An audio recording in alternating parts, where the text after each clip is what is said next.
Praise lord. అందరూ బాగున్నారమ్మా? యేసుక్రీస్తునందు మీకు అందరికీ కూడా శుభాలు వందనాలు తెలియజేస్తూ ఉన్నాను. మరి ఈ సమయంలో ఈరోజు కూడా ఈ ఆరాధన ప్రారంభించుకుందామా? మరి మంచిది, ప్రార్థన చేద్దాం. ప్రేమ కలిగిన మా ప్రభువా, కృపగల దేవ, నీ పరిశుద్ధ నామం బట్టి స్తుతులు వందనాలు స్తోత్రాలు చెల్లిస్తూ ఉన్నాం. ఈ సమయంలో ప్రభువా, ఇదిగో నాయన ప్రార్థన ద్వారాగా ఈ ఆరాధన ఆన్లైన్ ద్వారా ప్రారంభిస్తున్నాం తండ్రి. మరి మాతో ప్రభువా కలిసి ఎవరైతే ప్రార్థిస్తూ ఉన్నారో, ప్రభు ఎవరైతే సిద్ధంగా ఉన్నారో ప్రతి ఒక్కొక్కరిని కూడా మరింతగా మీరు బలపరచండి, దర్శించండి, దీవించండి, మహిమ తెచ్చుకోమని మరి ఈ సమయాన్ని బట్టి నేను స్తుతిస్తున్నాను స్వామి. మరి ఈ సమయంలో ప్రభువా, మొదలుగా తండ్రి, మరి నీ బిడ్డ ప్రభువా దేవుని బట్టి నేను స్తుతిస్తూ ఉన్నా. మరి ఆ బిడ్డ ప్రభువా, మరి మీరు రక్షించిన విధానాన్ని బట్టి మరి ఆ బిడ్డ చెప్పబోయే సాక్ష్యము ద్వారా మీ నామానికి మహిమ తెచ్చుకోండి. నీ బిడ్డను కూడా ఆత్మ నడిపింపునిచ్చి తండ్రి చక్కగా ప్రభా బిడ్డ సాక్ష్యము ద్వారా మీరు మహిమ పొందినట్లు ప్రభువా, ఈ యొక్క మరి ఆరాధనలో పాల్పొందిన బిడ్డలు తండ్రి ఆదరణ పొందినట్లు, ప్రోత్సాహకరంగా ఉన్నట్లు మీరే దర్శించి బలపరిచి దీవించి ఆశీర్వదించి మీ నామానికి మహిమ తెచ్చుకోమని యేసు నామములో ప్రార్థన చేయిస్తున్నాను మా పరమ తండ్రి, ఆమేన్. మంచిదండి. ఈ సమయంలో మరి మా చెల్లి గారు, మరి కోడలు గారు, అంటే మాకు అమ్మాయి దేవి, ఆ బిడ్డ ఇప్పుడు సాక్ష్యం చెప్తారు, రక్షణ సాక్ష్యాన్ని చెప్తారు, మనతో పంచుకుంటారు. అందరం కూడా జాగ్రత్తగా ఆ సాక్ష్యాన్ని విందాం.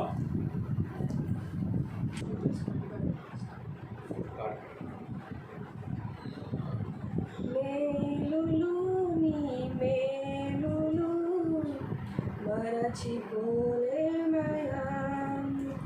మేలులు నీ మేలులు మరచిపోలేనయా, నా ప్రాణం అంతవరకు మరచిపోలేనయా, నా ప్రాణం అంతవరకు మరచిపోలేనయా, అగ్నిలో వెళ్ళినా నేను కాలిపోలేదయా, జలములలో వెళ్ళినా నేను మునిగిపోలేదయా, నీది పావురపు మనస్సయ్యా, యేసయ్యా పావురపు మనస్సయ్యా, మేలులు నీ మేలులు మరచిపోలేనయా, కొండలలో ఉన్నను నేను మరచిపోలేదయా, లోయలలో ఉన్నను మరచిపోలేదయా, నీది గొర్రె పిల్ల మనస్సయ్యా, యేసయ్యా గొర్రె పిల్ల మనస్సయ్యా, మేలులు నీ మేలులు మరచిపోలేనయా, శ్రమలలో ఉన్నను నన్ను విడచిపోలేదయా, దుఃఖములో ఉన్నను మంచి స్నేహితుడవైనావయ్యా, నీదు ప్రేమించే మనస్సయ్యా, యేసయ్యా ప్రేమించే మనస్సయ్యా, మేలులు నీ మేలులు మరచిపోలేనయా. ముందుగా దేవునామానికి స్తోత్రాలు. మీ అందరికీ నా వందనాలు. ఈ అవకాశం ఇచ్చినటువంటి పాస్టర్ గారికి కుటుంబాలందరికీ నా హృదయపూర్వక వందనాలు చెల్లించుకుంటున్నాను. నా పేరు దేవి. నేను కొత్తగూడెం నుంచి వచ్చాను. కొత్తగూడెం కృష్ణా జిల్లా, న్యూ ఇయర్ నూజివేడు. నేను ఒక సామాన్యమైన హిందూ కుటుంబంలో నేను పుట్టాను. బై బర్త్ వచ్చేసి బాగా విగ్రహారాధన చేసే కుటుంబంలో వచ్చేసి నేను పుట్టాను. అలాగా నా బాల్యం అంతటి కూడాను అప్ టు 10th క్లాస్ వరకు కూడా నాకు నా లైఫ్లో సాటిస్ఫాక్షన్ లేకపోవడం అనేది చిన్నప్పటి నుంచి నేను చూస్తూ వచ్చాను అనమాట. నేను వచ్చేసి ప్రతి గురువారము ప్రతి శుక్రవారము వచ్చేసి చాలా విగ్రహారాధన, చాలా పూజలు చేయడానికి చాలా నిష్టగా ఒక బోర్ నుంచి నీళ్లు తెచ్చి ప్రతిరోజు గురువారం వచ్చేసి సాయిబాబా గుడికి వెళ్ళి పూజలు చేయడం, అలా చేస్తూ ఉన్నప్పుడు నా జీవితంలో వచ్చేసి అసంతృప్తి మిగులుతూ ఉండేది. మళ్ళీ ఎగ్జామ్స్లో కూడా స్టడీస్లో అనుకున్న గోల్ని రీచ్ అవ్వలేకపోతూ ఉండేదాన్ని. అంటే మనం ఎలా ఉన్నప్పుడు కూడాను నా లైఫ్లో వచ్చేసి సాటిస్ఫాక్షన్ ఉండేది కాదు, హ్యాపీనెస్ ఉండేది కాదు, అనుకున్న గోల్ రీచ్ అయ్యేదాన్ని కాదు. అప్పుడు ఆలోచిస్తూ ఉన్నప్పుడు నాకు అనిపించేది, నాకు ఈ సాటిస్ఫాక్షను, నాకు ఇలాంటి హ్యాపీనెస్ నా లైఫ్కి తగ్గ, అంటే ఏ దేవుడైతే నాకు చేయగలలాగా ఎన్ని టెంపుల్స్ తిరిగినప్పటికి కూడా లైఫ్లో సాటిస్ఫాక్షన్ అనేది, ఏ హ్యాపీనెస్ నా లైఫ్లో ఏమీ అంత జీరోగా కనిపిస్తూ ఉండేదన్నమాట లైఫ్ని చూసినప్పుడు. ఇలా కాదు, నా జీవితం కంటే ఒక అర్థం ఉండాలి, ఒక మీనింగ్ ఉండాలి, అనుకున్న గోల్ రీచ్ అవ్వాలి స్టడీస్లో కానీ అని అలా అనుకుంటూ ఉండేదాన్ని. అలా 10th కంప్లీట్ చేసుకున్నాను. ఆ తర్వాత ఇంటర్మీడియట్కి వచ్చిన తర్వాత కాలేజ్లో జాయిన్ అయ్యాను. కాలేజ్లో జాయిన్ అయినప్పుడు నాకేంటంటే చిన్నప్పటి నుంచి కూడా పెద్దగా జీసస్ అంటే తెలీదు. అంటే ఎందుకంటే కుటుంబం అంతా కూడా హిందువులతోటి పూజలు చేయడం, ఇలాంటి విగ్రహారాధనతో నిండిపోయి ఉన్నాము. కానీ యేసుక్రీస్తు అంటే దూరం నుంచి పాటలు వినబడతా ఉన్నప్పుడు ఆ పాటలు నేను కూడా నేర్చుకుని పాడాలి, ఆయన ఎవరో తెలియదు, ఆయన గురించి నేర్చుకోవాలి అన్న ఆసక్తి నాలో మొదలవడం స్టార్ట్ అయిందనమాట. ఇలా ఉన్నప్పుడు ఇంటర్మీడియట్ ఫస్ట్ ఇయర్లో నా లైఫ్ స్టైల్ వచ్చేసరికి నేను ఎలా ఉండేదానంటే చాలా కోపంగా, ఎవరన్నా అంటే వెంటనే సమాధానం చెప్పేయడం, చాలా చాలా సీరియస్గా ఉండేదాన్ని అనమాట. అంటే సరదాగా సిల్లీగా ఉండడం అనేది ఎక్కడ ఉండేది కాదన్నమాట. ఇంకా తర్వాత కాలేజ్లో జాయిన్ అయినప్పుడు సెమీ క్రిస్మస్ జరుగుతూ ఉన్నాం అనమాట. ఇంటర్మీడియట్ ఫస్ట్ ఇయర్లో సెమీ క్రిస్మస్ ప్రోగ్రామ్ జరుగుతూ ఉన్నది. అక్కడ మామూలుగా ఏదో ప్రోగ్రామ్ జరిగింది, వాక్యం చెప్పారు, వెళ్ళిపోయారు.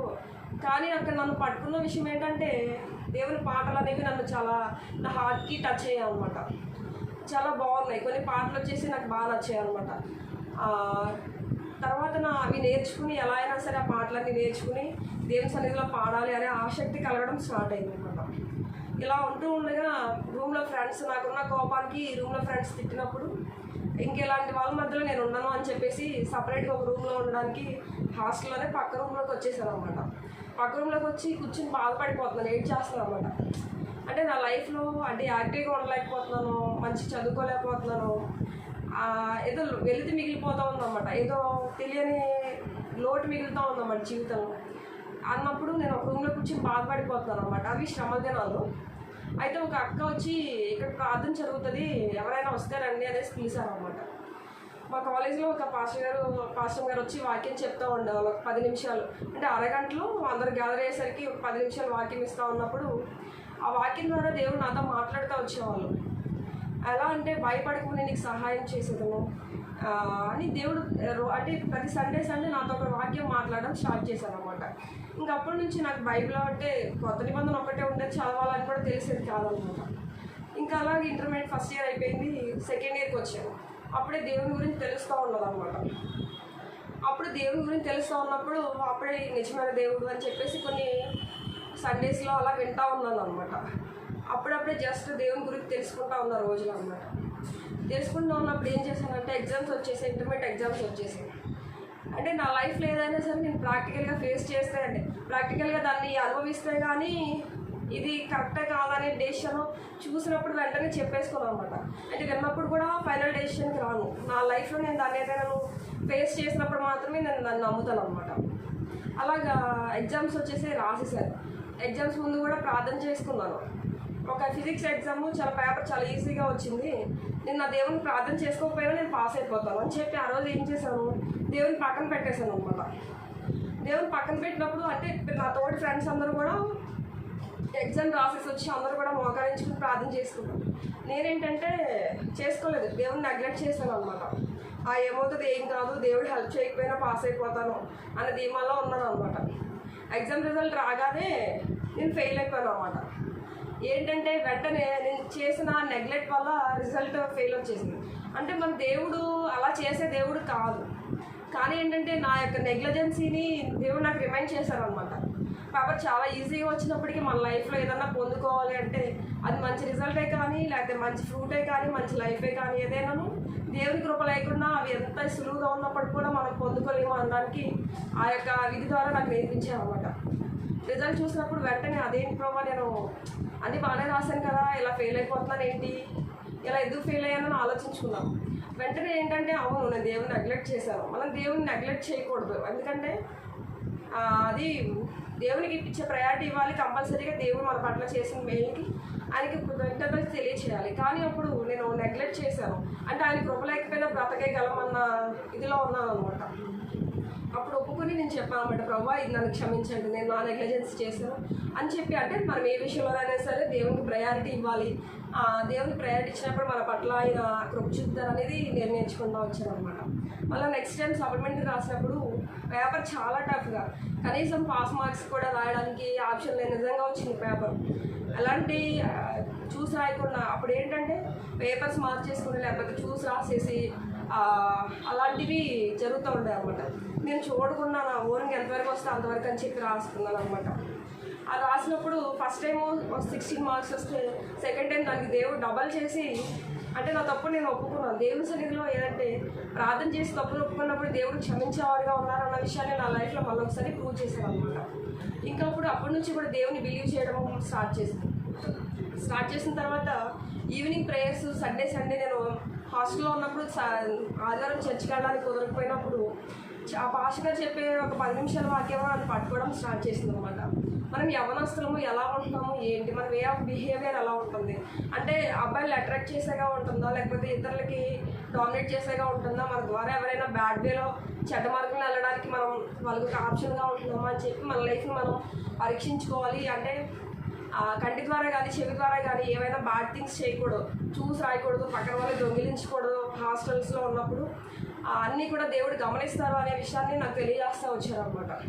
ఇంకా అలాగే కొన్ని నేర్చుకుంటూ ఉన్నాను. అలాగే డిగ్రీ ఫస్ట్ ఇయర్ అయిపోయిన తర్వాత నేను ఒక క్యాంప్కి వెళ్ళాను అనమాట. అంటే స్టూడెంట్స్ మినిస్ట్రీలో యూఎస్ఏ మినిస్ట్రీ స్టూడెంట్ల మధ్యలో పరిచయం అనమాట. అక్కడికి నన్ను పిలిచినప్పుడు అసలు నిజమైన దేవుడు ఎందుకు నమ్మాలి అంటే మన హృదయంతో దేవుడు అని ఒప్పుకోవాలి. అంటే భూమి మీద ఇంతమంది 33 కోట్ల దేవుళ్ళు ఉన్నప్పుడు కూడా మనం ఆయనే నిజమైన దేవుడు అని ఎందుకు నమ్మాలి అని చెప్పినప్పుడు కొన్ని ప్రాక్టికల్గా నాకు ప్రూవ్ చేయడం జరిగిందన్నమాట. అంటే మనం ప్రాక్టికల్గా చెప్తేనే కానీ మనం ఏ విషయంలో కూడా నమ్మలేము అనమాట. అలాగే బైబిల్లో కొన్ని రిఫరెన్సెస్ చూపించి అప్పుడు చెప్పారనమాట. చెప్పినప్పుడు అవును ఈయనే నిజమైన దేవుడు, ఇంత తప్పనిచ్చి మనల్ని, అంటే మనం బై బర్త్ పాపంతో పుట్టాం కాబట్టి మనల్ని రక్షించడానికంటే ఒక పరిశుద్ధుడు కావాలి. ఆ దేవుడే ఈ పరిశుద్ధమైన దేవుడు, మనల్ని మాత్రం రక్షించడానికి ఆయనకు మాత్రమే సామర్థ్యం ఉంది అని చెప్పేసి అక్కడ ప్రాక్టికల్ టాక్స్లో వినడం జరిగిందనమాట. అప్పటి నుంచి కూడా ఆయన నిజమైన దేవుడు అని నాకు కన్ఫర్మేషన్ వచ్చింది. ఆ తర్వాత మనం దేవుని నమ్మిన తర్వాత ఆయన నిజమైన దేవుడిని అంగీకరించిన తర్వాత ఆయనకి శిష్యులుగా ఎలా ఉండాలి, ఆయన శిష్యులుగా మనం ఎలా బ్రతకాలి అనేది నెక్స్ట్ టైం విన్నప్పుడు అవును ఆయన శిష్యులుగా మనం ఎలా ఉండాలి. మన ఫ్యామిలీస్లో వచ్చేసి నేను చిన్నప్పటి నుంచి కూడా ఒక పేరెంట్స్ నుంచి దూరంగా ఉన్నాను. నెక్స్ట్ హాస్టల్స్లో ఉన్నాను. ఫ్రెండ్స్ కూడా ఎలా అంటే మన దగ్గర మనీ ఉన్నంత వరకు, మన దగ్గర ఏవైతే థింగ్స్ ఉన్నాయో అవన్నీ యూజ్ చేసుకోవాల్సినంత వరకు ఫ్రెండ్స్ ఉంటారు. కానీ మనకంటూ లైఫ్ లాంగ్గా ఉండాల్సింది ఏముంటుంది అని ఆలోచించుకున్నప్పుడు నేను ఫస్ట్ పేరెంట్స్లో మిస్ అయ్యాను. నెక్స్ట్ ఫ్రెండ్స్తో ఉన్నప్పుడు వాళ్ళకి మిడ్ నైట్లో హెల్ప్ అవసరమైతే మిడ్ నైట్లో కూడా హెల్ప్ చేస్తూ వచ్చేదాన్ని. అలాంటప్పుడు ఫ్రెండ్స్ కూడా ఏంటంటే వాళ్ళ హెల్ప్ ఉన్నంత వరకు యూజ్ చేసిన తర్వాత పక్కన పెట్టేసేవాళ్ళు. అప్పుడు నాకు అర్థమైంది ఏంటంటే అవును వీళ్ళందరూ కొంతకాలమే ఉంటారు, పేరెంట్స్ అయినా కొంతకాలమే, ఫ్రెండ్స్ అయినా కొంతకాలమే.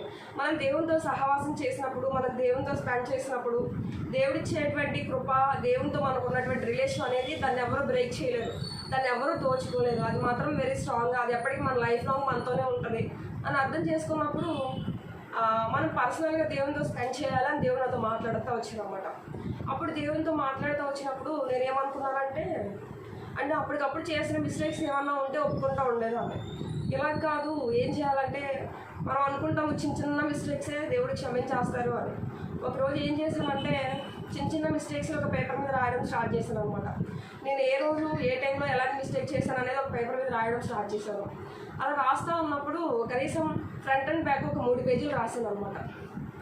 3 పేజీలు రాసి ప్రభా ఇన్ని తప్పులు చేశాను నేను మీ ముందు, అంటే మనకు అవి తెలియకుండా చేసాము, తెలిసి చేసినవి ఎన్ని ఉంటాయో అనుకుంటాము మనం. ఈ చిన్న తప్పునే దేవుడు క్షమించేస్తారు, ఈ చిన్న తప్పే కదా, ఇంతే కదా అనుకుంటాం. కానీ అలాంటివన్నీ కూడా దేవుని దృష్టి ప్రతి ఒక్కటి కౌంట్ అవుతుంది అని నాకు అర్థమైన రోజు నేను ఏం చేశానంటే, ఇంకా పేపర్ మీద రాసి, ప్రభువా నేను ఇన్ని తప్పులు చేశాను, నేను ఇంత ఘోరమైన పాపిని, నన్ను క్షమించి ప్రభువా అని ఒక వాక్యంలో విన్నాను అనమాట. మనం ఎన్ని తప్పులు చేసినప్పటికీ దేవుని సన్నిధిలో ఒప్పుకొని విడిచిపెడితే దేవుడు కనికరిస్తానని చెప్పి వాక్యం విన్నప్పుడు, అవును నేను చేసిన తప్పులు ఎన్ని ఉంటాయి అని రాసినప్పుడు అన్నీ ఉన్నాయన్నమాట.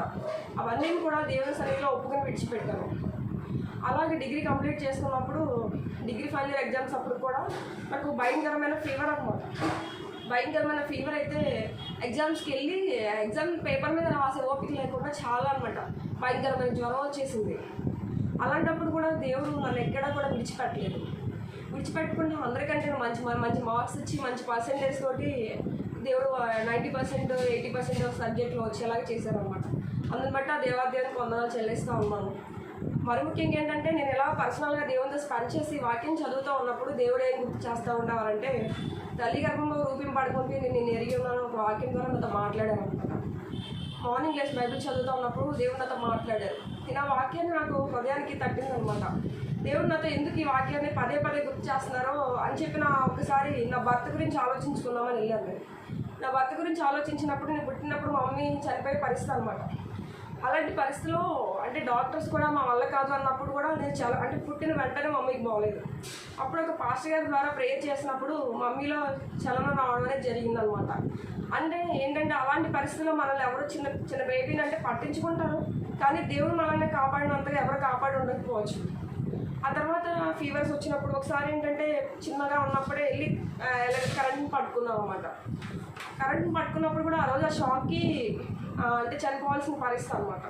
అలాంటి పరిస్థితులు కూడా దేవుడు కాపాడుతూ వచ్చారు. అంటే నాకు చాలా అంటే మధ్యలో ఉన్నటువంటి సిచ్యువేషన్స్ చూసుకున్నప్పుడు కొన్ని ప్రాణాంతకరమైన పరిస్థితులు వచ్చాయి అనమాట. అలాంటి పరిస్థితుల్లో చనిపోతామేమో అని భయం వేసింది. కానీ నువ్వు ఎక్కడ కూడా దేవుడు భయపడకుండా, నువ్వు ఎలాంటి భయాలు వచ్చినప్పుడు కూడా ప్రాణానికి ఏం కలగకుండా చాలా జాగ్రత్తగా నన్ను కాపాడుతూ వచ్చారనమాట. అప్పుడు నా లైఫ్ను ఆలోచించుకున్నప్పుడు, దేవుడు నా పట్ల ఇన్ని మేలులు చేశారు, ఇంతలో నన్ను కాపాడుతూ వచ్చారు, అవును దేవుడు నా పట్ల ప్రణాళికను కలిగి ఉన్నారని అర్థమైందన్నమాట.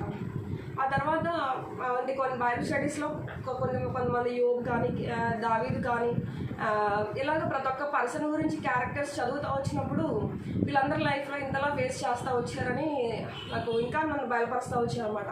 మా పేరెంట్స్ వచ్చేసి ఇంట్లో కనీసం చర్చికి కూడా వెళ్ళినారు అనమాట. చర్చికి వెళ్తానంటే చాలా తిట్టేసి, గొడవ పడేసి, బైబిల్ లాగేసుకుని కొట్టేస్తూ అంతలా సీరియస్గా ఉంటారు అనమాట. అంటే నేను ఇంటికి మా పేరెంట్స్కి కనిపిస్తే, ఈ అమ్మాయి మాకు ఎందుకు అమ్మ కనిపిస్తుంది, అంతలా బాధపడిపోయారు అనమాట. ఇంకా తర్వాత ఎలా అంటే, బైబిల్ని గోడ మీద పెట్టేసుకుని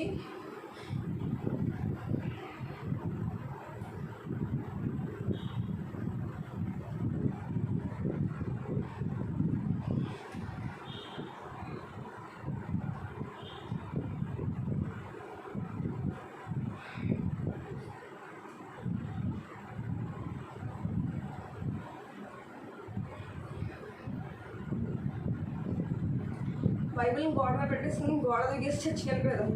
అప్పుడు దేవుడు నాతో ఏం మాట్లాడారంటే, అంత శక్తి కలిగిన దావీదు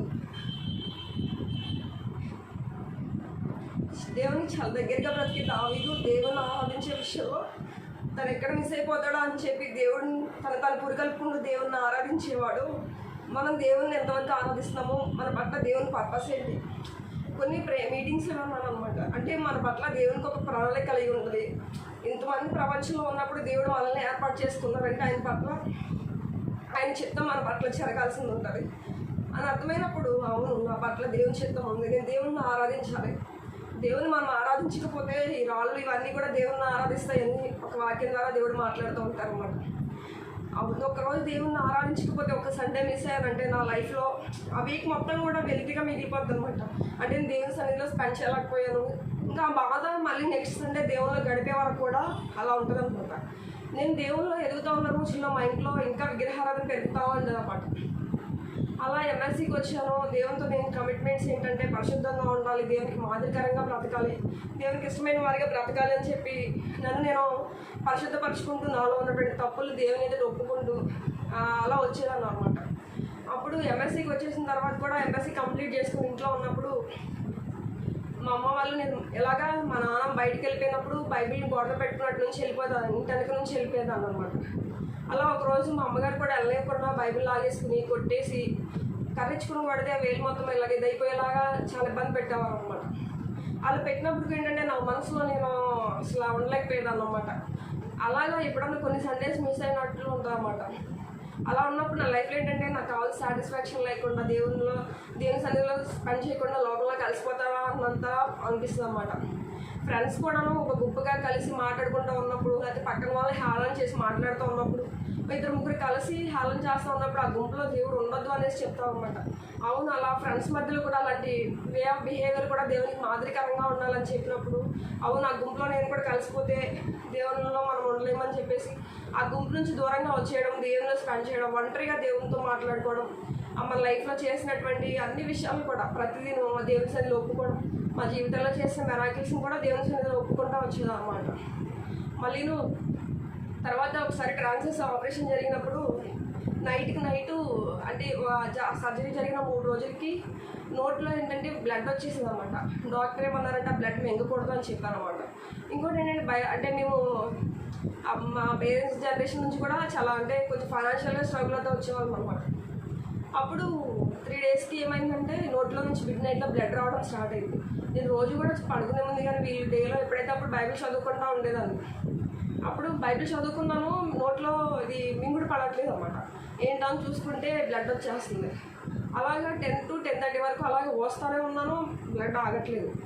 అలాగే మా పేరెంట్స్కి చూపిస్తే కంగారు పడిపోయారు. కానీ ఏంటంటే ఆ రోజు మా ఇంట్లో సింగిల్ రూపీ లేదన్నమాట. ఆ మిడ్ నైట్లో హాస్పిటల్కి వెళ్ళడానికి కూడా డబ్బులు లేని పరిస్థితి అన్నమాట. అప్పుడు నేను ఒకటే అనుకున్నాను, ఏంటి ప్రభావ నా జీవితం పట్ల మీ చిత్తం అని చెప్పేసి ఇంకా భయం వేస్తుందన్నమాట. నోట్లో ఎలా అంటే మన మగ్గుతో ముంచి పోసినంతగా వచ్చేస్తుందన్నమాట బ్లడ్. హాస్పిటల్కి వెళ్ళడానికి ఏమో డబ్బులు లేవు. ఏం ప్రభావ మా జీవితం పట్ల మీ కృప, మీ చిత్తం ఏమై ఉంటా ఉన్నది, ఏం తీసుకుంటే తీసుకోండి మీ చిత్తం, కానీ నా జీవితం పట్ల మీ చిత్తం మాత్రం నెరవేర్చిన ప్రభావ అని ప్రార్థన చేసుకుంటాను అనమాట. అట్ ద సేమ్ టైం అలా మిడ్ నైట్లో బ్లడ్ చూసేసరికి భయం వేసి మోషన్స్ స్టార్ట్ అయిపోయింది అన్నమాట. ఆ బ్లడ్ మోషన్స్ జరుగుతూ ఉన్నప్పుడు మనిషికి బాడీలో ఫంక్షన్స్ వచ్చినప్పుడు సివియారిటీ వస్తుంది అనేది నాకు తెలిసింది అనమాట. ఇంకా అలాగా ఇటు బ్లడ్ ఊసేయడం, అటు మోషన్స్కి వెళ్ళడం, బ్లడ్ ఊయడం, మోషన్స్కి. మా డాడీకి ఏమో పగలంతా పొలం పని చేసుకుని ఆయన కాన్షియస్ లేదు. అంటే ఆ టైంలో ఎవరికి చెప్పినా భయపడిపోతారు అనుకుంటే పెద్ద మగ్గుడు నిండిపోయింది మార్నింగ్ అలా. కానీ ఎలా అంటే షడ్రక్ మిషక్గా అగ్నిగోల్ని అగ్నిగుండంలో వేసినప్పుడు వాళ్ళకి అగ్ని స్మెల్ కూడా వాళ్ళ బట్టలకి పట్టలేదని చెప్పిన విధంగా నా జీవితంలో నాకు ఏంటంటే ఫీవర్ వస్తే సిక్ అయిపోతాను బాగా. ఆ నైట్ అంతా అలా జరిగినప్పుడు కూడా కొంచెం కూడా నీరసం లేకుండా, అంటే నేను నైట్ అంతా చాలా యాక్టివ్గా ఉన్నట్టు పొద్దున్న 5 గంటలకల్లా వేసిపోయి నాకు బాగానే ఉంది, నాకు ఆకలేస్తుంది, ఇడ్లీ పట్టండి అని అంతగా యాక్టివ్గా చేశారన్నమాట. నా జీవితం పట్ల చాలా మేలు చేశారు ఆ దేవుడు. ఆ నెక్స్ట్ డే కల్లాను అసలు ఆరోగ్యం ఇచ్చేసి నీరసం లేకుండా చేసి చాలా హెల్త్ ఇచ్చారన్నమాట. తర్వాతను నాకు వచ్చేసి ఏంటంటే నా జాబ్ విషయంలో కూడా అలా ఎంఎస్సి కంప్లీట్ చేసుకున్నాను. సర్టిఫికేట్స్ తెచ్చుకోవడానికి కూడా మేము ఫీజు కట్టలేని సిచ్యువేషన్స్లో చదువుకుంటాం అన్నమాట. సర్టిఫికేట్స్ విషయంలో కూడా కొంచెం కష్టమైపోయింది. చాలామంది అక్క వాళ్ళ కోసం చాలా ప్రేయర్ చేస్తూ వచ్చేవారు. ఆ ప్రేయర్ చేసినప్పుడు దేవుడు అందరం అలా ఆలకించి నేను సర్టిఫికేట్స్ లేకుండానే జాబ్కి వచ్చేసాను. ఫస్ట్ ఆ జాబ్కి వచ్చిన తర్వాత వేరే వాళ్ళ దగ్గర అప్పు తీసుకుని ఆ డబ్బులు కట్టేసుకుని సర్టిఫికేట్స్ తెచ్చుకోవడం అలా జరిగిందన్నమాట. ఏంటంటే ఎక్కడన్నా సరే నువ్వు దేవుని కృప లేకుండా నా లైఫ్లో ఒక అడుగు కూడా ముందుకెళ్ళని సిచ్యువేషన్స్ అనేవి ప్రతిదీ కూడా అంటే దేవుడిని ప్రార్థన చేసి దేవుడిని అడిగినప్పుడు నాకేంటంటే జాబ్ కూడా అందరికీ రెఫరెన్సెస్ ద్వారా వెళ్ళేవాళ్ళు. నాకు ఏ రెఫరెన్స్ లేదు. ఎందుకంటే నాకు ఎవరో సహాయం చేయడానికి ఎడ్యుకేటెడ్ అందుకు ఎక్కువ లేరు అనమాట మా సైడ్. సో అన్నీ కూడా దేవుడిని భారం వేసుకుని సహాయం చేయ ప్రభు. అప్పుడే దేవుడు ఏం మాట్లాడుతూ వచ్చారంటే భయపడకు నేను సహాయం చేసేది, నీకు తోడై ఉంది అని దేవుడు ప్రతి ఒక్కటి కూడా నా అడిగి వేసే విషయంలో ప్రార్థన చేసుకుని ముందుకెళ్ళినప్పుడు దేవుడు కూడా ప్రతి ఒక్కటి నాకు ప్రామిసెస్ చేస్తూ వచ్చేవారు అనమాట. అలా దేవుడు చేసిన ప్రామిస్ నా జీవితంలో ప్రతి ఒక్కటి నెరవేరుస్తూ నన్ను బలపరుస్తూ వచ్చేవారు. ఇంకా ఎక్కడ కూడా అంటే నా ఫ్యామిలీలో ఎవరు ఏ సపోర్ట్ లేనప్పుడు కూడా దేవుడు నా తోడై నన్ను బలపరుస్తూ నాకు ధైర్యాన్ని ఇస్తూ ప్రతి ఒక్క విషయంలో సహాయం చేస్తూ వచ్చేవారు. ఇంకా జాబ్కి వచ్చిన తర్వాత కూడా అలాగే స్ట్రగుల్స్ ఫేస్ చేసేదాన్ని. నెక్స్ట్ నా మ్యారేజ్ విషయం వచ్చేసరికి హిందూస్, అమ్మ వాళ్ళు హిందూస్ కాబట్టి హిందూ మ్యారేజ్ చేయాలని చాలా ట్రై చేస్తూ ఉండేవారు అనమాట. ఇంకా మా పేరెంట్స్ నేను దేవుని నమ్ముకున్న వాళ్ళే చేసుకుంటాను అని చెప్పినప్పుడు ప్రతిదీ కూడా ఏంటంటే దేవుడికి నేను కమిట్మెంట్ చేసుకోవడం, ఆ కమిట్మెంట్ ప్రకారం దేవుడికి మాట ఇచ్చిన ప్రకారం బ్రతకాలి అనేది నేర్చుకుంటూ వచ్చామన్నమాట. అంటే దేవుడు ఒక మనిషిని రక్షించడానికి ఎంతో ప్రణాళిక ఏర్పాటు చేస్తే కానీ ఆ మనిషి రక్షణలోకి రాలేదు అని నాకు తెలిసినప్పుడు, అవును నన్ను రక్షించడానికి దేవుడు ఎంతో శ్రమపడి ఉంటారో, నన్ను ఆ యొక్క భయంకరమైన విగ్రహాల నుంచి తప్పించడానికి, ఆ చీకటి నుంచి తప్పించడానికి దేవుడు ఎంతో ట్రై చేస్తే కానీ నేను బయటికి రాలేదు. దేవుడు నన్ను ఎంత రక్షించుకుని అంటే ప్రతి ఒక్క విషయాల్లో చాలా ఇదిగా నేర్పిస్తూ వచ్చినప్పుడు అవన్నీ వదిలేసుకుని నేను మళ్ళీ హిందూ పెళ్లి చేసేసుకుని అంటే లోకంలో కలిసిపోయి గుళ్ళు పూజలు అనుకుంటూ సినిమాలు అనుకుంటూ అలా ఎక్కడ తిరిగేస్తాను. అలా తిరగడం అనేది నా ఇష్టం కాదు, అలా చేయడం దేవుని చిత్తం కాదు. నా జీవితం పట్ల మీ చిత్తాన్ని నెరవేర్చిన ప్రభువా అని ప్రార్థన చేసుకునేదాన్ని. అలా ప్రార్థించినప్పుడు ఏమైందంటే ప్రతి ఒక్కరు కూడా హిందూ మ్యాచెస్ తీసుకొస్తూ ఉండేవారు. ఇంకో ఒకనొక సమయాన్ని మా అమ్మ వాళ్ళకి చెప్పేసాను అనమాట, నేను దేవుని నమ్ముకున్న అబ్బాయిని అయితే చేసుకుంటాను లేకపోతే చేసుకోను అని చెప్పినప్పుడు మామూలుగానే మా పేరెంట్స్కి నా మీద కోపం వచ్చేస్తూ ఉండేది అనమాట. ఇలాంటి కూతురు ఎందుకు పుట్టింది, ఇలాంటి కూతురు పుట్టకుండా బాగుండేది మాకు అని చెప్పి. ఒకవైపు ఏమనిపిస్తూ ఉంటుందంటే దేవుని చిత్తాన్ని ఎలా అయినా సరే దేవుడు రక్షింపబడిన తర్వాత కూడా అనేక శ్రమలు అనుభవించారు. బైబిల్ అనేక మంది వ్యక్తులు చాలా శ్రమలు, సింహాల బోర్లు వేసినప్పటికీ కూడాను అనేక మంది అనేక శ్రమలు అనుభవించారు. మనకి లోకంలో వచ్చే శ్రమలు అనేవి కొంతకాలమే, కొద్దిపాటిగా దేవుడు నాతో మాట్లాడుతూ వచ్చారన్నమాట. ఆ కొద్దిపాటి శ్రమను తట్టుకుంటే దేవుడు నెక్స్ట్ మనం రక్షింపబడినప్పుడు దేవుడు మనకి పర్లోక రాజ్యాన్ని ఎలా ఇస్తారు, అలాగే శ్రమలన్నిటి నుంచి దాటించి ఆయన రక్షణ పొందుకోవాలి, ఆయనకి ఇష్టమైన విధంగా ఆయన మాదిరికరంగా బ్రతకాలనేది దేవుడు నాకు నేర్పిస్తూ వచ్చారన్నమాట. ఇంకా అప్పుడు ఏదైనా సరే కష్టమైన నష్టమైనను దేవునిలోనే బ్రతకాలి, అంతవరకు దేవుని చిత్తాన్ని నెరవేర్చే వారిగా ఉండాలి అని చెప్పేసి నేర్చుకున్నాం అన్నమాట. ఇంకా అప్పుడు మా అమ్మలు చెప్పినప్పుడు ఏంటంటే నన్ను అమ్మమ్మ వాళ్ళ దగ్గర పెరిగాను. అమ్మమ్మ వాళ్ళు అమ్మ నాన్న పెద్దమ్మ ఇంక వీళ్ళందరూ కూడా ఎలా అంటే ఇంతమందిలో ఇలాంటి అమ్మాయి ఎందుకు పుట్టింది అని చెప్పేసి కనీసం నా మొహం చూడడానికి కూడా ఇష్టపడేవారు కాదనమాట.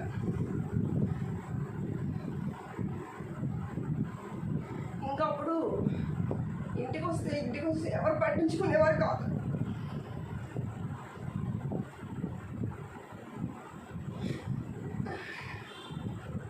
కానీ ఏంటంటే దేవుని కృప, దేవుని ప్రేమ ఎక్కడ కూడా నన్ను విడిచిపెట్టలేదన్నమాట.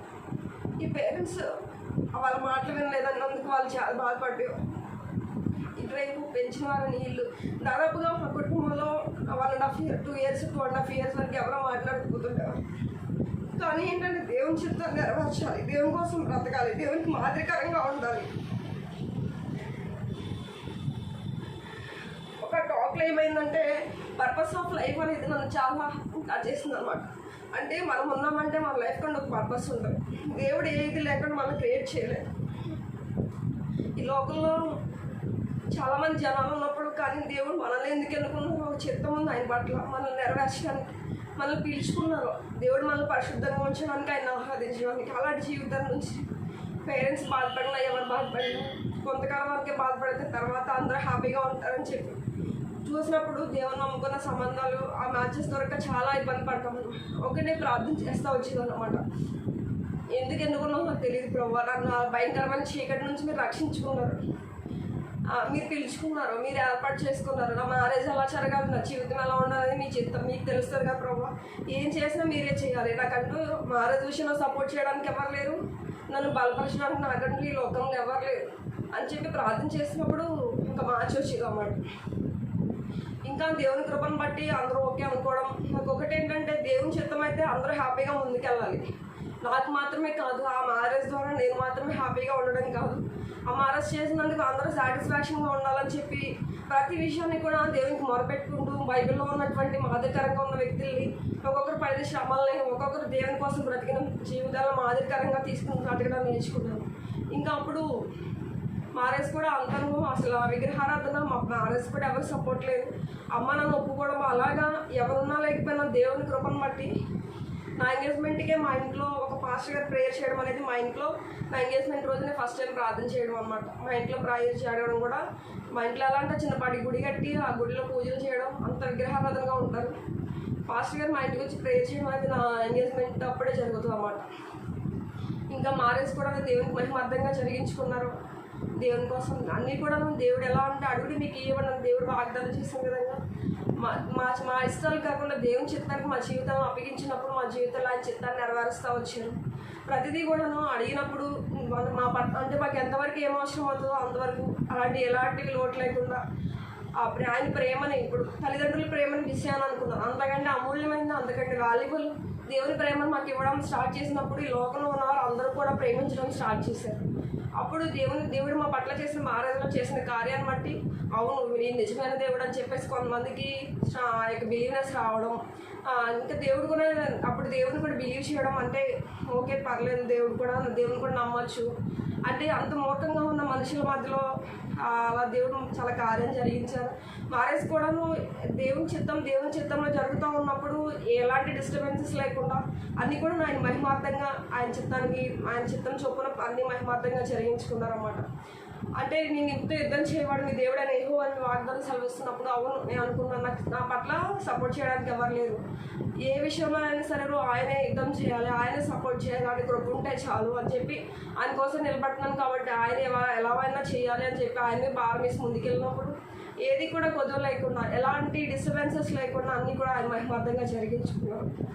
నా పట్ల ప్రతిదీ కూడా ఏంటంటే ప్రాక్టికల్గా ఫేస్ చేస్తానని చెప్పినప్పుడు ప్రతిదీ కూడాను ఏది కూడా నా ఓన్ థాట్స్ తోటి కాకుండా ఏది కూడా నా ఇష్టంగా కాకుండా దేవుని చిత్తం ఏంటో తెలుసుకునే ప్రతి ఆయన చిత్తానికి అప్పగించుకున్న జీవితాన్ని ముందుకెళ్ళడం జరిగింది. నేను మేలు చేసిన దేవాదేవానికి వందనాలు చెల్లిస్తూ ఉన్నాను. ఇప్పుడు దేవుని చిత్తంలో మ్యారేజ్ చేసుకుని మేము హ్యాపీగా ఉంటున్నాము. మా జీవితం పట్ల ఆయన పర్పస్ని ఆయన చిత్తాన్ని నెరవేర్చినందుకు ఆ దేవాదేవానికి వందనాలు చెల్లిస్తూ ఉన్నాము. నాకు ఈ అవకాశం ఇచ్చినటువంటి పాస్టర్ గారికి కూడా వందనాలు చెల్లిస్తున్నాను. Praise Lord. విన్నారు కదా మంచి సాక్ష్యం. ఇంకా పూర్తిగా చెప్పడానికి సమయం లేక షార్ట్లో చెప్పారు. దేవుని చిత్తమైతే మరోసారి మన మంచికి వచ్చినప్పుడు ఆ మందిరంలోనే ఆరాధన ఆ రోజున చెప్పించాలనుకుంటున్నాం. ఆ బిడ్డ కొరకు ప్రార్థన చేయండి. ప్రభు కొరకు మీరు దేవుడు నిలబెట్టుకున్నాడు. అంటే విగ్రహాలు అనేది చూసినట్లయితే ఊళ్ళో గుళ్ళు ఉంటాయి, లేక ఈదికి గుళ్ళు ఉంటాయి. కానీ వీళ్ళు ఊరు ఏంటంటే ఇంటింటికి గుడి అనమాట. అంటే వీళ్ళ ఇంటికి ఒక గుడి కట్టుకున్నారన్నమాట. ఆ గుడిగారి కార్యక్రమం వాళ్ళు కుటుంబంగా చేసుకుంటూ ఉంటారు.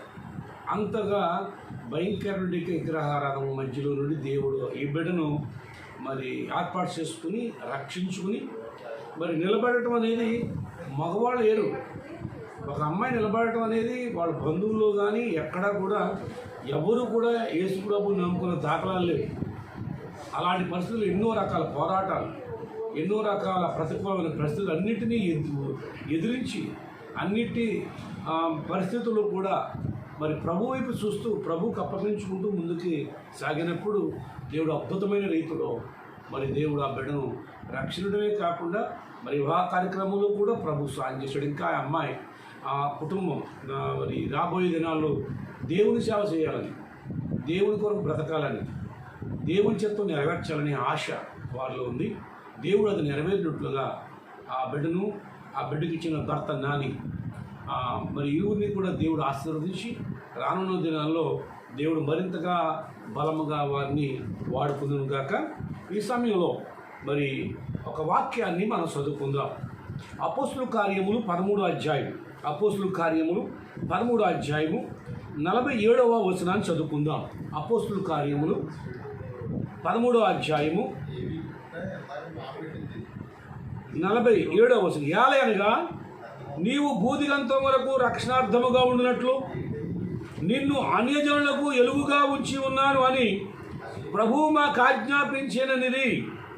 చిన్న ప్రార్థన. పరిశుద్ధుడా, వందనాలు తండ్రి, స్తోత్రాలు. నీ బిడ్డ ద్వారా చక్కని సాక్ష్యమును బట్టి మీరు మహిమపరచబడినందుకు స్తోత్రం. ఈ సాక్ష్యము ద్వారా ఎంతోమంది యవనస్తులకు ప్రోత్సాహకరంగా అనేక కుటుంబాలకు ప్రభు గొప్ప విశ్వాసాన్ని పురుగొల్పినట్లుగా తండ్రి మరి ఇక సాక్ష్యాన్ని మీరు వాడుకోతండి. ఆ బిడ్డని ఇంకా నువ్వు బలపరిచిన భర్తను దీవించు నాయన. రానున్న దినాల్లో ఆ బిడ్డ ప్రత్యేకమైన రీతిలో నీ కొరకు వాడబడినట్లుగా ఆ బిడ్డను అభిషేకించు తండ్రి. ఇప్పుడు చదివిన వాక్య భాగంలో నుంచి నాతోనూ వినుస్తున్న వారందరితో కూడా మాట్లాడమని యేసు నామములో ప్రార్థన చేస్తున్నాను తండ్రి. ఆమేన్. ప్రభునందు ప్రియులరా, ఇక్కడ మనం గమనించినట్లయితే రాయబడుతున్న యొక్క వాక్య భాగం చూసినప్పుడు అపోస్తలుడైన పౌలు అలాగనే మరి బర్నబా ఈ ఇరువురిని కూడా దేవుడు ఏర్పరచుకుని ఈ 13వ అధ్యాయంలో వారిని ఎంపిక చేసుకుని పెద్దలు మరి ఉపవాసం ఉండి ప్రార్థన చేసి వారిని సువార్త పరిచర్య కొరకు వారు పంపించినట్లుగా చూస్తాం. వారు వచ్చి సువార్త చేస్తున్నప్పుడు యూదుల మధ్యలో యూదులందరూ కూడా తిరస్కరిస్తారు, యూదులందరూ వ్యతిరేకిస్తూ ఉంటారు. యూదులందరూ కూడా ఏమాత్రము కూడా వారు చెప్పిన సువార్తను అంగీకరించరండి. అయితే ఎప్పుడైతే యూదులు ఆ వాక్యాన్ని మరి అంగీకరించట్లేదు, త్రోసివేస్తున్నారో అప్పుడు వీరేం చేశారంటే అన్యజనుల మధ్యకు వెళ్ళి సువార్త ప్రకటించాలి అని ఆయన ఒక సాక్ష్యం చెప్తున్నాడు. ఏమని అంటున్నాడంటే యాలయనగా నీవు భూదిగంత వరకు రక్షార్థముగా ఉండినట్లు నిన్ను అన్యజనులకు ఎలుగుగా ఉంచి ఉన్నాను అని ప్రభు మాకు ఆజ్ఞాపించేనని. ఇక్కడ ప్రభు ఏం ఆజ్ఞాపించాడంటే అన్యజనులకు ఎలుగుగా ఉంటావు, అన్యజనులకు వెలుగుగా ఉండాలి అని దేవుడు మాకు ఆజ్ఞ ఇచ్చాడు.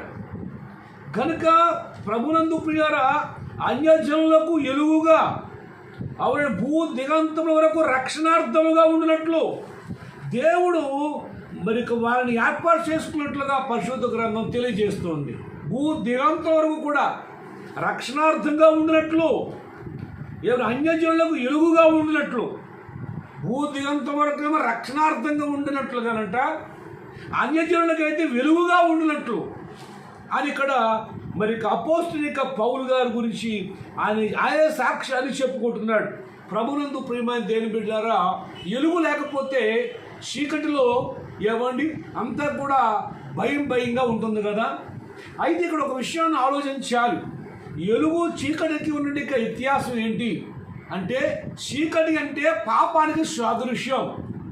కాబట్టి లోకమంతా కూడా ఎలా ఉంది అంటే చీకటిలో ఉంది, పాపములో ఉంది. చీకటిలో ఉన్న వారికి ఎలుగు కావాలి.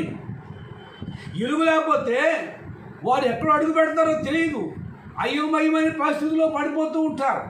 కానీ బైబిల్ చెప్తుంది కదా, ఇదిగో అన్యజనులకు నేను ఎలుగుగా చేశాను, చీకట్లో ఉన్నట్టు అనేకులకు నీవు త్రోవ చూపించినట్లుగా ఎలుగు ప్రకాశించినట్లుగా నిన్ను నేను ఏర్పాటు చేసుకున్నానని పౌలు గారితో ప్రభు చెప్పాడండి. అలాగనే ఈ యొక్క సమయంలో కూడా రక్షించబడిన ప్రతి ఒక్కరిని కూడా అనేక లోకములకు వెలుగుగా ఉండాలని కోరుకుంటున్నాడు. మొట్టమొదటిగా దేవుడు సృష్టిని కలగజేసినప్పుడు, ఆ సృష్టిని ప్రారంభించినప్పుడు సమస్తము కూడా కలుగునుగాక అని ఆయన పలికినప్పుడు సమస్తము కలిగినట్లుగా రాయబడుతుంది. మొట్టమొదటిగా దేవుడు భూమి ఆకాశములను సృజించినప్పుడు, భూమి నిరాకారంగా శూన్యంగా ఉన్నప్పుడు, చీకటి జలములపైన కమ్మి ఉన్నప్పుడు, దేవుని ఆత్మ జలములపైన అల్లాడుతున్నప్పుడు దేవుడు మొట్టమొదటి పలికిన మాట ఏంటో తెలుసా? ఎలుగు కమ్మని పలికాడట. ఎవరి భూమి ఉంది, భూమి అంతా కూడా వేరుగా లేదు, నీళ్లలో ఉందండి, నీళ్లతో కప్పబడింది భూమి. ఆ నీళ్ల పైన చీకటి అలుముకుంది. ఆ చీకటి పైన దేవుని ఆత్మ అల్లాడుస్తున్నట్లుగా బైబిల్ చెబుతుంది. ఇప్పుడు ఆయన ఈ భూమిని ప్రత్యేకించాలి, ఈ చీకటి పారదోలాలి. కనుక దేవుడు ఏం పలికాడు అంటే 4వ వచనంలో 1వ అధ్యాయం, దేవుడు ఎలుగు కమ్మని పలుకగా వెలుగు కలిగెను, ఎలుగు మంచిదైనట్లు దేవుడు చూసెను అని రాయబడుతుంది. దేవుడు ఎలుగును చీకటిని ఏర్పరచెను అంత రాయబడుతుంది. కాబట్టి ఎలుగు కమ్మని పలికినప్పుడు చీకటితో సమస్తం శూన్యంగా ఉందండి, చీకటి మహిమగా ఉందండి. అలాంటి సమయంలో దేవుడు ఎలుగు కమ్మని పలికినప్పుడు ఎలుగు కలిగిందండి. అది ఎలుగు మంచిదని దేవుడు చూసినట్లుగా బైబిల్గా మనం చూస్తూ ఉన్నాం. అలాగనే ప్రియమైన దేవుని బిడ్డలారా, ఇక్కడ దేవుని యొక్క లేఖలను బట్టి దేవుని వాక్యం బట్టి చూస్తే రక్షించబడిన ప్రతి ఒక్కరిని కూడా లోకమునకు ఒక వెలుగుగా ఉండాలని, ఆయన వెలిగించి లోకాన్ని వెలిగించాలని ప్రతి ఒక్కొక్కరిని కూడా వెలిగిస్తూ ఉన్నాడు. ఇదిగో మరి ఇద్దరు సాక్షిని కదా దేవుడు వెలిగించాడు. చీకటిలో ఉండి అనేకులకు వెలుగుగా ఉండాలని ఎవడా గ్రామంలో లేక బంధువుల్లో వారి కుటుంబ సభ్యుల మధ్య దేవుడు ఆమెను వెలిగించి ఒక ఎలుగుగా ఆమె నిలబెట్టినట్లుగా చూస్తూ ఉన్నాం. ఎంతోమంది ఈ రోజున తల్లిదండ్రులు ప్రభువులో ఉన్నప్పటికీ పిల్లలు మాత్రం తప్పిపోయినట్టు వారు చాలామంది ఉన్నారు. ఏమండి, ఎటువంటి యొక్క ఇబ్బందులు ప్రభులు సాగిపోవచ్చు, కానీ లోకంలోకి వెళ్ళిపోయిన వారు ఉన్నారు. కానీ తల్లిదండ్రులు యేసు ప్రభుని తెలియదు కనుక వ్యతిరేకం. అలాంటి పరిస్థితులు ప్రభువులో నిలబడటం అనేది దేవుని కృప. ఆ విధంగా దేవుడు నిలబెట్టుకున్నట్లుగా మరి పరిశుద్ధ గ్రంథం రాయబడుతుంది. కనుక యోహాను సువార్త మొదటి అధ్యాయంలో మనం చూసినప్పుడు 4-5 వచనాల్లో చాలా చక్కగా రాయబడుతుందండి. యోహాను సువార్త మరి మొదటి అధ్యాయము 4-5 వచనాలు అంటాడు కదా, ఆయనలో జీవం ఉండెను, ఆ జీవం మనుషులకు వెలుగై ఉండెను, ఆ వెలుగు చీకటిలో ప్రకాశించుచున్నది కానీ చీకటి దాన్ని గ్రహింపకుండెను అని రాయబడుతుందండి. అవునండి, ఆయనలో ఏముంది? జీవం ఉంది. ఆ జీవము మనుషులకు ఏమిస్తుందండి? వెలిగిస్తుంది. యేసుక్రీస్తు ప్రభువారు ఈ లోకమునకు ఒక వెలుగుగా వచ్చాడండి. చీకటిలో ఉన్న లోకం, పాపములో ఉన్నట్టు లోకమునకు వెలుగు కావాలి. పాప విముక్తి కావాలి అంటే వెలుగు అవసరం. చీకటిలో ఉన్నట్టు వారికి వెలుగు కావాలి. అయితే లోకమునకు వచ్చి ఆయన వెలిగిస్తూ మొదలుపెట్టాడు. ఒక్కొక్కరిని వెలిగిస్తూ మొదలుపెట్టాడు. ఇదిగో ఇక్కడ పౌలు గారిని వెలిగించాడు. నీవు లోకమునకు వెలుగుగా, భూదిగంతములకు రక్షణార్థంగా నీవు ఉండాలి అని దేవుడు ఈ పౌలు గారితో మరి మాట్లాడుతూ ఆ చెప్పిన సాక్ష్యాన్ని బట్టి మనకు కనిపిస్తుంది. అంతేకాదు ఇక్కడ యోహాను సువార్త 1:9లో నిజమైన వెలుగు ఉండెను. అది ప్రతి మనిషిని కూడా ఏం చేస్తుంది అంటే వెలిగిస్తుందంట. నిజమైన వెలుగు. ఏమండి, వెలుగు అంటే మనము సృష్టించుకున్నట్టు వెలుగు ఉంది, ఈ లోక సంబంధముగా ప్రకాశిస్తున్న వెలుగు ఉంది. కానీ నిజమైన వెలుగు ఏంటి అంటే ఇదిగో ఆయనే, ప్రభువైన యేసుక్రీస్తే నిజమైన వెలుగు. కాబట్టి రాయబడుతుంది కదా, నిజమైన వెలుగు ఉండెను, అది లోకంలోకి వచ్చి ప్రతి మనిషిని వెలిగించుచున్నదే. ఎప్పుడైతే యేసుక్రీస్తు లోకానికి వచ్చి ఒక వెలుగుగా వచ్చి వెలిగిస్తూ మొదలుపెట్టాడో, ఎవరైతే వెలిగించబడుతున్నారో, చీకటిలో ఉన్నప్పుడు పాపములో ఉన్నటి ప్రతి ఒక్కరిని కూడా విడిపించి ఆయన రక్తం చేత కడిగి వారిని వెలుగుగా చేస్తూ ఇంకా అనేకులకు ప్రకాశించినట్లు, అనేకులు వెలిగించినట్లుగా ఆయన ఆ యొక్క మరి వెలుగుగా చేస్తూ ఉన్నాడు. అందులో యేసు ప్రభు వారు మత్తయి సువార్త 5:14-16 చూస్తే మీరు లోకమునకు వెలుగై ఉన్నారు అంటాడు. మీరు లోకానికి ఏమై ఉన్నారు? వెలుగై ఉన్నారు అని చెప్తున్నాడు. యేసు క్రీస్తునందు విశ్వసించడం ద్వారా దేవుడిని వెలిగిస్తున్నాడు అన్నమాట. అంటే చీకటి అంటే పాపం, పాపానికి సాదృశ్యంగా ఉంది చీకటి. వెలుగు పరిశుద్ధతకు గుర్తుగా ఉంది. పాపము నుండి విమోచింప చేసి నేను పరిశుద్ధంగా చేస్తూ ఉన్నాడు. ఎవడు వెలుగుగా చేస్తూ ఉన్నాడు. కాబట్టి దేవుని వాక్యం చెప్తుంది, వెలిగించబడిన ప్రతి ఒక్కరూ కూడా లోకములో ఏమై ఉన్నారంటే వెలుగై ఉన్నారు, వెలుగుగా ఉన్నారు. వెలుగైన వారు ఏం చేస్తున్నారో తెలుసా? ఏం చేయాలో తెలుసా అండి? అనేకులు వెలిగించువారుగా ఉండాలి. అవునండి, చీకటి నుండి ఇక లోకంలో ఏమండి వెలుగై ఉన్నటి దేవుడు ప్రభువైన యేసుక్రీస్తు లోకానికి వెలుగై వచ్చాడు. ఆయన అన్నాడు కదా, ఏమండి బైబిల్ ఏం చెప్తుందంటే 119వ కీర్తన 105వ వచనంలో, నీ వాక్యము నా పాదములకు దీపమును నా త్రోవకు వెలుగై ఉంది అంటాడు. యేసుక్రీస్తు లోకానికి వెలుగై ఉన్నాడు. ఇక్కడ వాక్యము నా పాదములకు దీపమును నా త్రోవకు వెలుగై చెప్తున్నాడు కీర్తనకారుడు. అంటే వాక్యం ఏమై ఉంది అంటే వెలుగై ఉంది. వాక్యము ప్రకటించబడుతుంది. వాక్యము ఏమండి మరి సువార్త ద్వారా తెలియపరచబడుతుంది. వాక్యము ఎవరు అంటే వాక్యమే యేసుక్రీస్తు ప్రభువారు. యోహాను సువార్త 1:14లో చెప్పబడినట్లుగా రాయబడినట్లుగా అక్కడ ఏముంది అంటే ఇక్కడ రాయబడుతుందండి.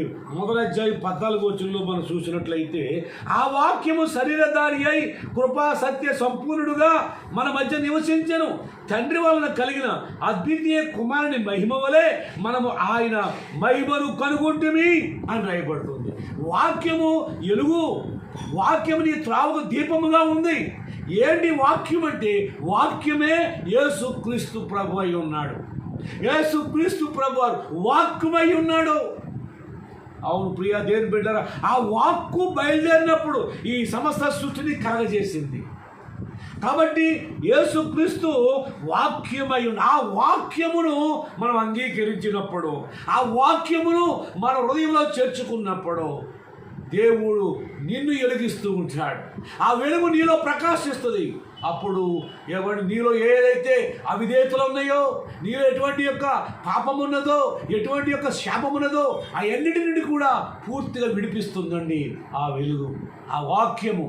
కాబట్టి దేవుని బిడ్డలారా, మీరు లోకములోకి ఏమై ఉన్నారు అన్నాడంటే చూడండి, మత్తయి సువార్త 5:14-15 మీ లోకము ఎలుగై ఉన్నారు అంటున్నాడు. అయితే ఇక్కడ పౌలు గారు చెప్తాడు కదా, అట్టి జనము మధ్య మీరు జీవవాక్యాన్ని చేతపట్టుకుని లోకమందు జ్యోతుల వలె ఉండాలని చెప్తున్నాడు. ఫిలిప్పీయులకు రాస్తూ 2:16 పౌలు గారు చెప్తున్న మాట. కాబట్టి లోకంలో మనం ఎలా ఉండాలంటే జ్యోతుల వలె ఉండాలి, జ్యోతుల వలె ఉండాలి. కాబట్టి ఆ విధంగా మరి మన అందరము కూడా దేవుని యొక్క వాక్యాన్ని బట్టి మనం గమనించినట్లయితే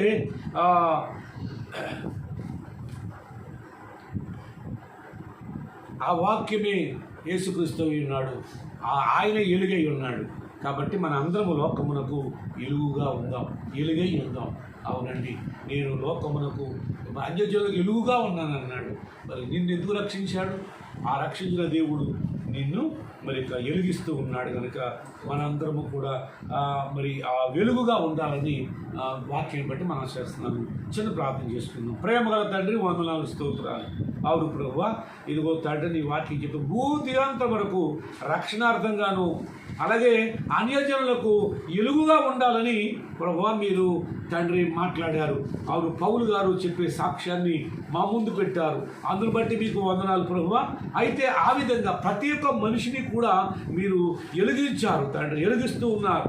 కాబట్టి ఆ విధంగా ప్రతి ఒక్కరము కూడా తండ్రి నీలో మేము వెలిగించబడి మేము ప్రకాశించినట్లుగా, ఇదిగో మరి బాప్తిసం ఇచ్చిన ఆహ్వానం అయితే అతడు వెలుగుతూ అతడు మండుచు ప్రకాశించు దీపమై ఉన్నాడని రాయబడుతుంది. అలాగే ప్రతి ఒక్కరూ కూడా వెలిగించబడి అనేకులకు ఆ వెలుగు ప్రకాశించినట్లుగా ప్రతి ఒక్కరిని కూడా మరి ఈ వాక్యం ఉంటున్న వారిని కూడా దీవించండి.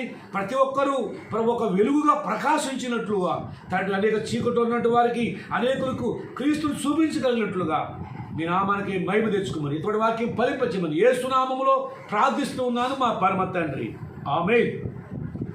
మంచిది. చివరిగా మరి కృషి విషయంలో నేను చెప్తున్నాను. 3 ప్రశ్నలు ఇచ్చాం కదా. మొదటి ప్రశ్న, యేసు ప్రభు వారు మొట్టమొదట ఏం మాట్లాడాడు అన్నాను. ఆయన బాప్తిసం పొందిన తర్వాత మాట్లాడాడు అనలేదు కదా. కాబట్టి మొట్టమొదటి ఏం మాట్లాడాడు అంటే, ఆయన 12 సంవత్సరాల వయసులో ఉన్నప్పుడు ఆయన దేవాలయం తీసుకెళ్ళినప్పుడు తల్లిదండ్రులు అక్కడ నేను నా తండ్రి పనుల మీద ఉండాలని మీరు ఎరుగరా అని తల్లిదండ్రులతో మాట్లాడినమాట. లూకా సువార్త 2:49-50 ఉంది. అది కొంతమంది రాశారు. రాసినట్టు వారిలో మరి గంగా, అలాగే మోషే, సురేష్ కూడా, ఆశ, వీళ్ళు నలుగురు కూడా మరి ప్రశ్నలు రాశారు. ఓకే.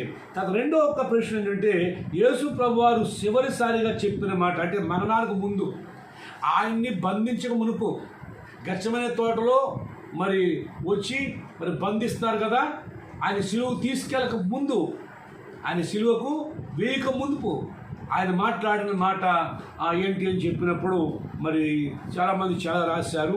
అందులో 2 విషయాలు మనం దాంట్లో తీసుకున్నాం రాసినట్టు వారు. మత్తయి సువార్త 26:55, యోహాను సువార్త 18:11. ఇది ఎవరు రాసినా కానీ అది మేము తీసుకున్నాం. మరి సురేష్ కూడా మొదటి ప్రశ్న రాశాడు, రెండో ప్రశ్న కూడా మరి రాసినట్లుగా చూస్తూ ఉన్నాం. తక్కినట్టు వారు రాశారు. తర్వాత మూడో ప్రశ్న ఏంటంటే, పునరుద్ధరణైన తర్వాత చివరి చెప్పిన మాట ఏది అని చెప్పినప్పుడు చివరి చెప్పిన మాట లూకా సువార్త 24:49-50 వారిని ఆశీర్వదించి ఆరోహణం అయిపోయినట్లుగా రాయబడింది. ఆయన ఆశీర్వదించి ఆరోహణం అయిపోయాడు, లూకా సువార్తలో రాయబడింది. ఇది మూడో ప్రశ్న కూడా మరి కొంతమంది రాశారు. ఆశ రాసింది కరెక్ట్ ఆన్సర్, శాంతి రాశారు. తర్వాత మోషే కూడా రాయటం జరిగింది. మూడో ప్రశ్న ఈ విధంగా మరి రాశారు. అన్ని ప్రశ్నలు మరి కరెక్ట్గా రాసినట్టు వారు ఈ వారంలో లేరు. 2 ప్రశ్నలు రాయగలిగారు, ఒక్కొక్కరు ఒక్కొక్క ప్రశ్న రాయగలిగారు. ఇకపోతే నెక్స్ట్ ఇచ్చే మరి క్విజ్ ప్రశ్నలు అనమాట అండి. మరి ఈ విధంగా చాలా చెప్పాలంటే అన్ని కష్టాలు రాయలేకపోయామే అని అనుకోవద్దు. మీరు చాలా శ్రమపడుతున్నారు, చాలా ప్రయాసపడుతున్నారు, బైబిల్ తిరగేస్తున్నారు. ఎందుకంటే ఆ ప్రశ్నలు ఇవ్వటం సులువే కానీ అది నిలుపుకుని రాయడం చాలా కష్టం, చాలా కష్టపడుతున్నారు. మీరు ఇసుగు చెందకుండా ఆ విధంగా కొనసాగండి. దేవుడు మిమ్మలను మీ కుటుంబాలను మరింతగా దీవించాలని నా ప్రార్థన. ఇప్పుడు నెక్స్ట్ వాళ్ళకి ప్రశ్నలు ఇస్తున్నాను. ఇశ్రాయేలు వారికి ఆశ్రయపురములు దేవుడు ఏర్పాటు చేశాడు. ఆశ్రయపురాలు ఎన్ని అని రాతే చెప్పద్దు, అర్థమైందా? ఆశ్రయపురాలు ఉన్నాయి ఇశ్రాయేల్ ప్రజలకి. ఆశ్రయపురాలు ఎన్ని?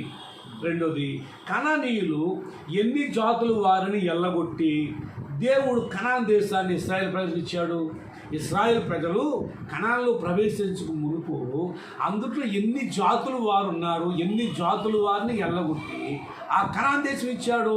ఇన్ని జాతులు అంటాం కదా, ఆ జాతులు మాత్రం రాయాలి. ఎన్ని జాతులు మాత్రం రాయాలన్నమాట అండి, రిఫరెన్స్ రాయాలి. తర్వాత ఇశ్రాయేలీయులు ఎంతకాలం ఐగుప్తులో ఉన్నారో రిఫరెన్స్ రాయాలి. అంటే యోసేపు మరి ఆ దేశంలోకి వెళ్ళిన మొదలుకొని ఆ మోషే ద్వారా విడుదల పొందినటి ఆ కాలం, ఎంతకాలము ఐగుప్తు దేశంలో ఇశ్రాయేల్ ప్రజలు నివసించారు బానిసలుగా, ఈ విషయాన్ని మరి రిఫరెన్స్ రాయాలి. ఓకే, దేవుడు మిమ్మల్ని మీ కుటుంబాలను దీవించును గాక. God bless you. చిన్న ప్రార్థన. సకల ఆశీర్వాదంలో కారణభూతుల స్తోత్రాలు. ఈ యొక్క సమయంలో ఇదిగో చెప్పబడిన సాక్ష్యము ద్వారా మీరు మహిమ పొందినందుకు స్తోత్రం. అలాగే నీ వాక్యాన్ని, కొత్త వాక్యాన్ని ధ్యానించుకునే కృపాగ్యం ఇచ్చారు, స్తోత్రం. అలాగే పాల్పొని బిడ్డలందరినీ దీవించండి. ముఖ్యంగా క్రీస్తు విషయంలో ఎంతో శ్రమపడుతూ ఎంతో చక్కగా బైబిల్ తిరగేస్తూ ధ్యానిస్తూ ఉన్నారు. వారిని ఇంకనూ ఆశీర్వదించండి, ఇంకనూ దీవించు తండ్రి. నేను వారి ప్రయాసకు తగిన ప్రతిఫలం ఇవ్వండి.